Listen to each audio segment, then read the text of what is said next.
Hey everyone, in this video, I'll show you how to reset your iPhone without losing any of your data. Let's get started. First, on your iPhone, go to your settings and scroll down and tap General.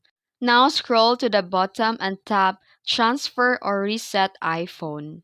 Here, choose Reset. And here you'll see a list of reset options. To reset your iPhone without erasing your data, select Reset All Settings. This will reset system settings like Wi-Fi password, home screen layout, and privacy settings, but your apps, photos, and personal files will stay safe.